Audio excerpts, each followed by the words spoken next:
He could have been among the first members of parliament elected in Kenya after the return of multi-party democracy in 1992. He contested the Mathare parliamentary seat but lost unfairly, lodged a petition which was successful, and when the by-election was held in June 1994, he was declared member of parliament when he was already dead. What could have gone wrong for a man who defeated his opponents even in death? Dr. Fredrick Masinde, the posthumous member of parliament. My name is Duncan Haemba. This is KTN News.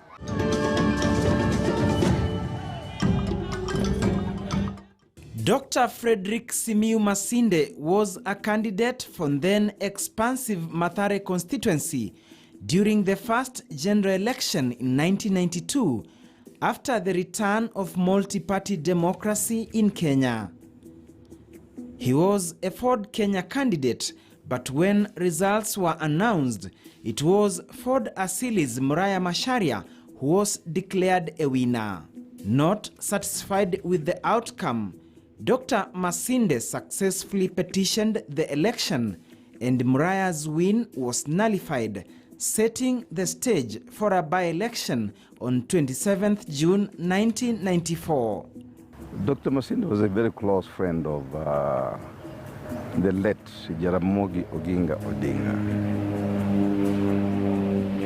He himself never thought of and never knew that he would contest for a seat in Mathare.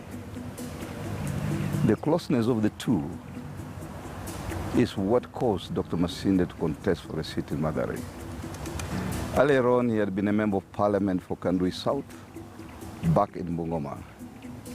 But the history of Dr. Masinde, having studied in the Soviet Union, in those days when Jaramogi was keen of people to study in the Soviet Union, while Mboya was keen for people to study in the US, I think is what kept their closeness alive up to 1992, when multi-party was coming into place. It was a high-stake by-election owing to several factors. KANU had a commanding number in parliament, 100 elected MPs plus 12 nominated, while joint official opposition parties that had split prior to the general election, Jaramogi's Ford Kenya and Matiba's Ford Asili, had 31 MPs each, followed by DP that had 23 lawmakers, while Kenya Social Congress, Kenya National Congress, and Party of Independent Candidates PIC had 1 member of parliament each. By Ford Kenya's Dr. Fredrick Masinde successfully petitioning the Mathare constituency seat, it meant their twin, Ford Asili, had lost 1 seat to their rival Ford Kenya. A political fight that they were not ready to surrender that easily. On the other hand, the ruling party KANU was under siege in Nairobi, the country's seat of power, as the opposition had swept all parliamentary seats. KANU had no say in Nairobi. Ford Kenya was the only party that had secured parliamentary seats in all the then 8 provinces, giving it a national outlook, thus making it a hot cake as the Mathare by-election was staged. Masinde was the man to watch. It was very sensitive because, as you can understand, this was a seat contested by at least 3 of the then existing parties. Of course, the seat had originally been held by a Ford Asili candidate, but then the kind of competition that was going on at that time, you can understand that KANU did not want anything. I mean, KANU wanted at least to make sure that get hold of whatever seat it could get hold of. And considering that this was a seat in the capital city. Leading the multi-party time were extremely an extremely delicate moment. Dr. Masinde, when he went to contest in Mathare, that was a decision of Jaramogi Oginga Odinga. And he came back and said that was a decision taken. And we said, okay, fine. We stand by you. And we went to Mathare and had a serious campaign in 1992. He won the election. But we were convinced that was a stolen election. That being the case, we went to court and the petition was allowed. It's when Dr. Masinde went back. We went back to the ground and laid our strategies to contest one more time. The moments were tough because finances were limited. Logistics was also a serious problem for us, hampering the way. But the willpower and the determination was there. However, Dr. Masinde encountered a major challenge. He faced financial constraints, having exhausted his finances during the hotly contested 1992 general election and the subsequent election petition, and now there was a by-election. His Ford Kenya party was not helping matters either. A number of considerations come into play. You'll appreciate the fact that in order to win an election in this country, you need a lot of resources. Now, unfortunately, the opposition parties in general, but Ford Kenya in particular, was quite starved in terms of resources. So you can understand why somebody with the resources would have targeted a Ford Kenyan candidate. Over and above that, here was the candidate. We had done some very good groundwork at Mathare. So it was very clear that Ford Kenya was going to carry the day. And because it was clear Ford Kenya was going to carry the day, you can therefore understand why the Ford Kenya candidate could have and must have attracted a great deal of attention from those with the resources. During the 1992 general election, he spent a lot of money. And during the during the petition, he spent a lot of money. And the election was nearing. And he saw that he was becoming broke. So he was asking the Ford Kenya universe to assist him in the financing of the by-election. And Ford Kenya was not doing it. Amid his financial predicaments and cutthroat competition from Ford Asili, which sought to retain the seat and fend off any attempts by the Lion Party to capture the seat, emissaries are said to have been sent to entice Masinde to withdraw from the race, a matter that would have denied Ford Kenya an additional seat in Parliament. Either to defect to the KANU team or get an appointment, the KANU team would give him an appointment. Specifically, was offered a job as an ambassador somewhere in Scandinavian countries. Yes. And we said no. That was not fair. It looks like a betrayal to the cause of the dynamics of the politics of the day. Anything to do with the KANU, anything to do with the KANU regime, we thought was not fair, because the mood of the country at that time was to mobilize the opposition, also to get the numbers. At some point, when political pressure intensified few days to the June 27th by-election, Dr. Masinde convened a news conference and announced his withdrawal from the race, leaving his Ford Kenya party in deep political shock. After being paid maradufu, he was promised to be the ambassador in Vienna.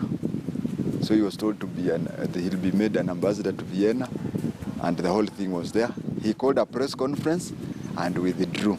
Few hours later, he dramatically convened another media briefing and denounced his withdrawal. And being as close as I was to my late brother, Dr. Masinde,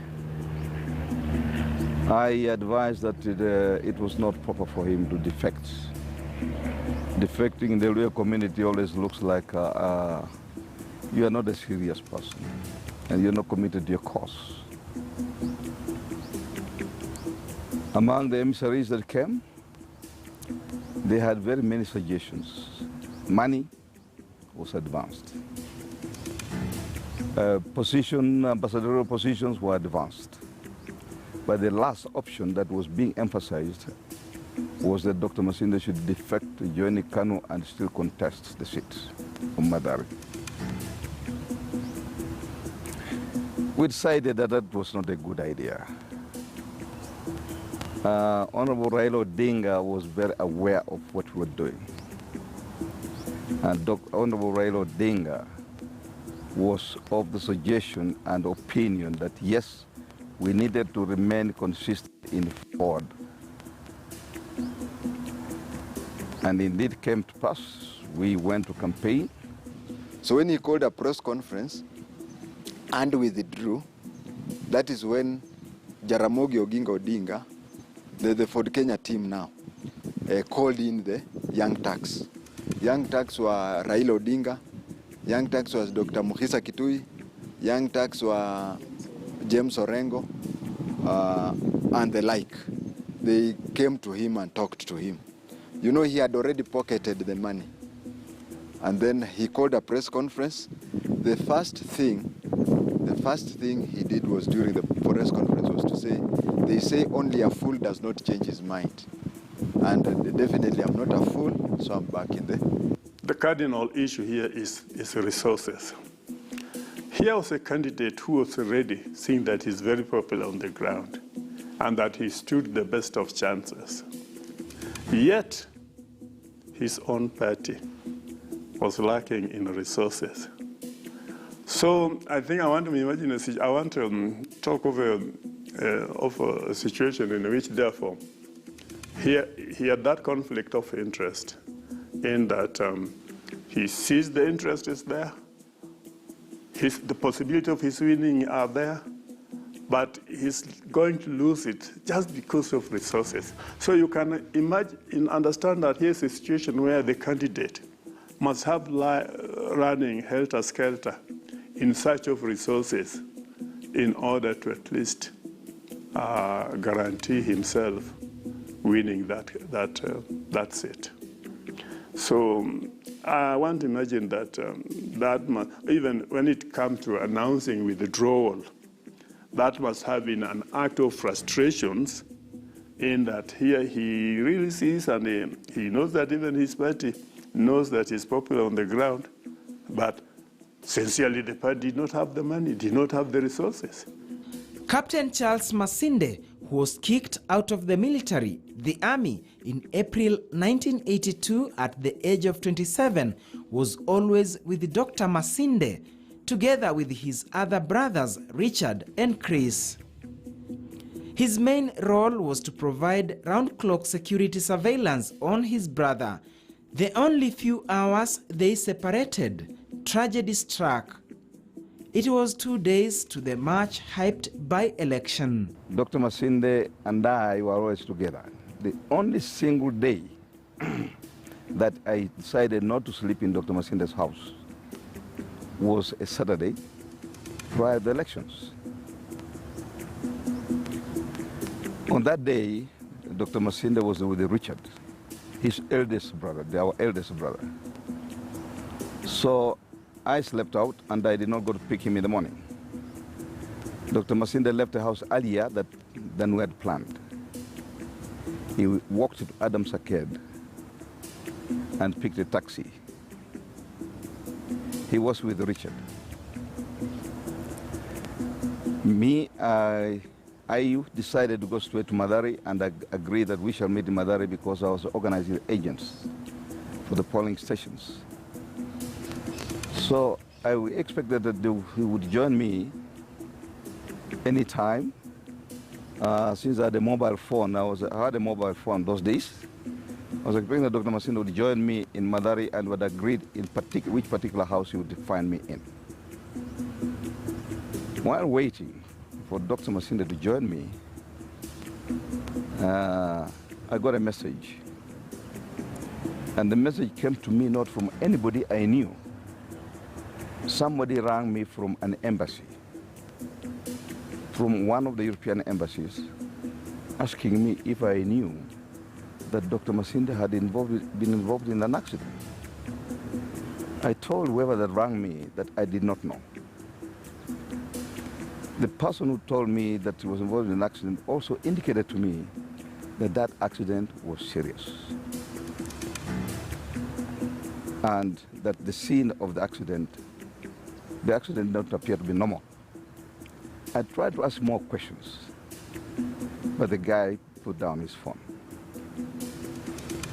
Indeed, at that time, I was a security manager for a company, and we had our own communication. I decided that the best thing to do was not to surrender at that stage. But of course, we had been warned. It happened that when our time of reaching there to picking up from the house, to come and sign agents' forms, election agents' forms, that we found that Dr. had already left the house, and we rushed to Adams Arcade, where at times we used to walk with him to Adams Arcade and take taxi to town. We did not see the usual taxi, and we followed here hurriedly. We just now used matatu. Crossing there, a group of some people surged there at the scene of the accident. That Dr. Masinde. When we rushed there, we were blocked from seeing him. We were kept afar, a distance, outside, before they put him on the machine. The Ford Kenya candidate for Mathare constituency by-election was involved in a dreadful road accident along Ngong Road near the city mortuary. For Mathare constituency by-election was involved in a dreadful road accident along Ngong Road near the city mortuary. Masinde had left his house in Woodley Estate together with his elder brother Richard and boarded a taxi at Adams Arcade. He was heading to Mathare for a final preparations meeting ahead of Monday's by-election. That was his last movement before calamity struck.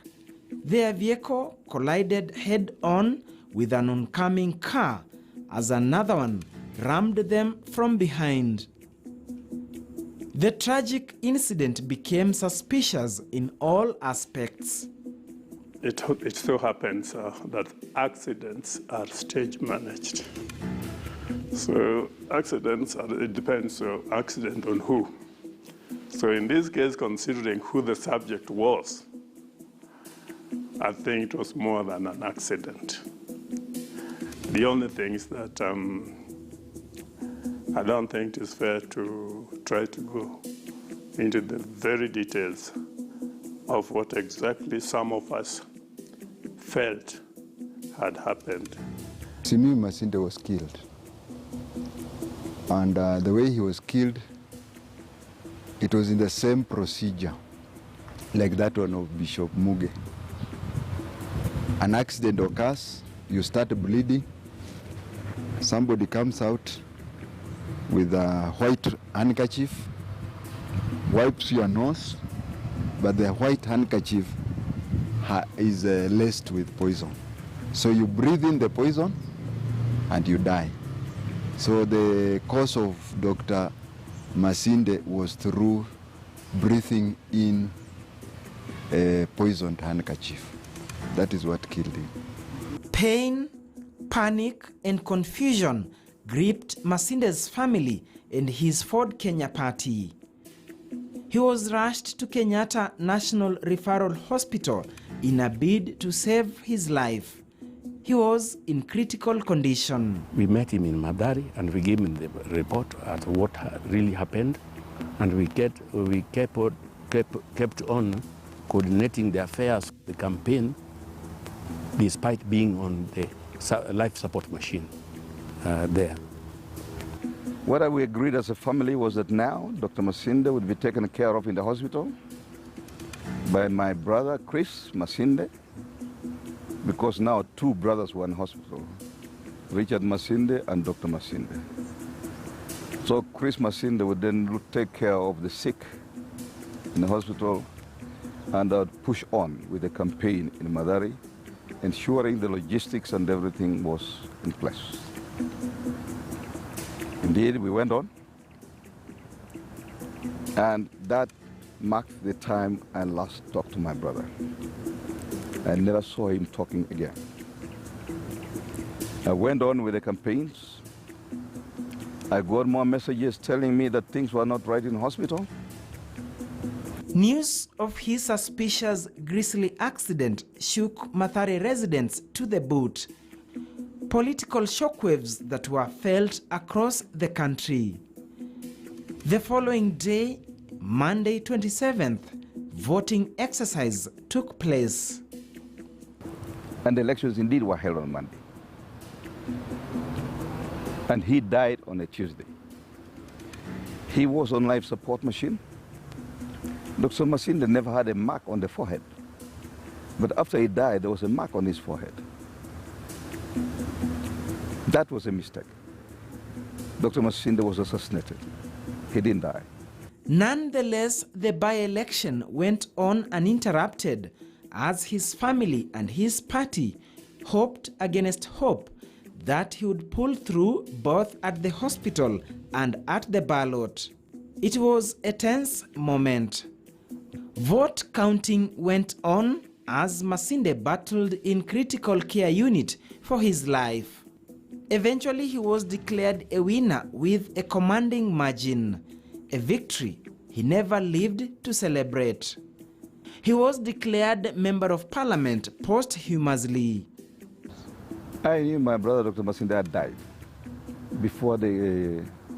during the tallying. I knew that. We had our own communication. And through using that communication, which was clandestine, I knew exactly what was happening. On the morning when we were doing the tallying, at about 4 a.m., I was informed my brother, Dr. Masinde, had died. But I also knew at that time that Dr. Masinde was going to win the election. And I knew that there was nothing I could do for him. Even if I cried, when I ran back to the hospital, there's nothing I could do for him. So my brother had won an election posthumously. I thought it was important for me to supervise that through. I was strong enough to supervise that election through. He won the election posthumously, and I was happy that he won the election. He defeated the regime of those days when he was dead.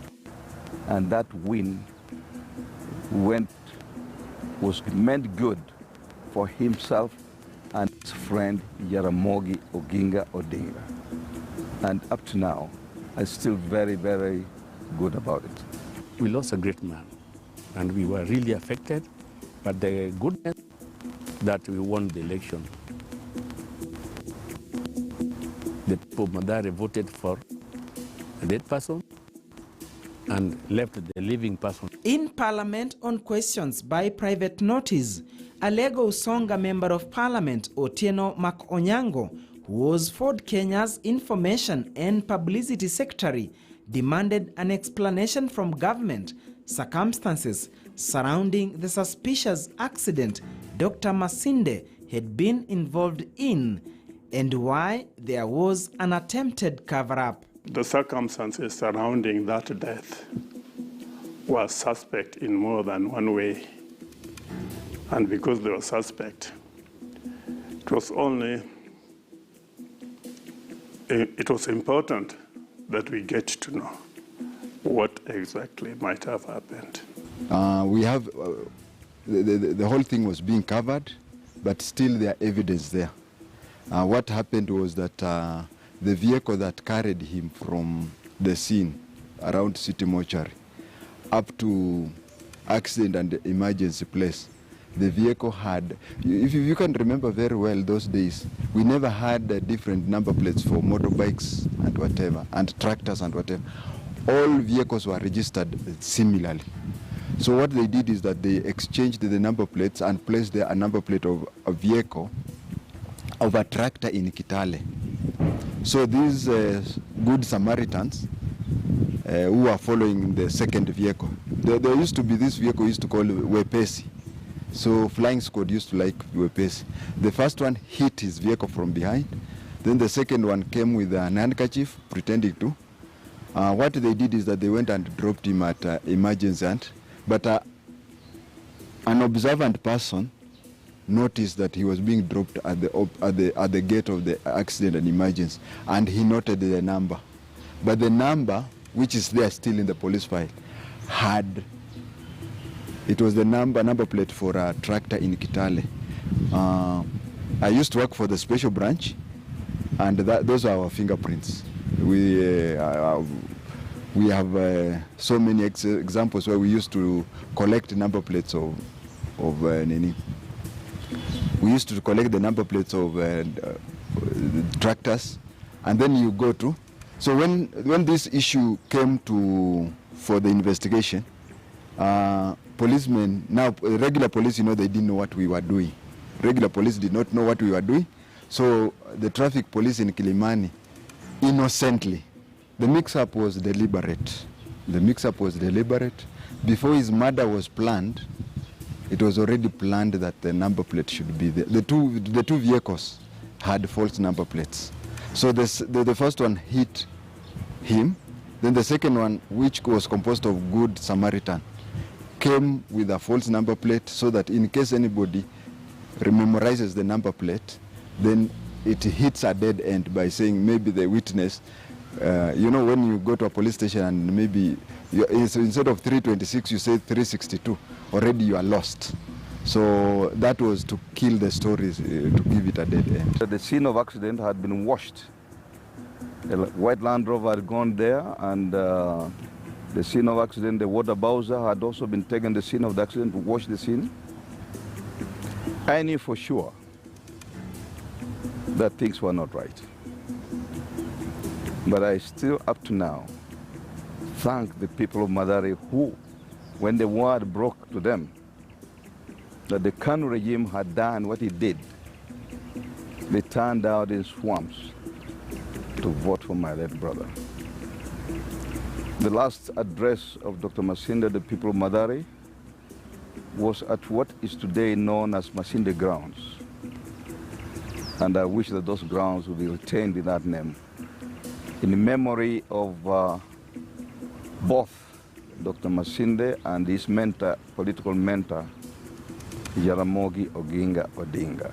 Somebody took a very good picture that at the scene of the accident before Daktari was taken to the hospital, captured the entire special branch around it. Somebody took that picture. I don't know where we lost it.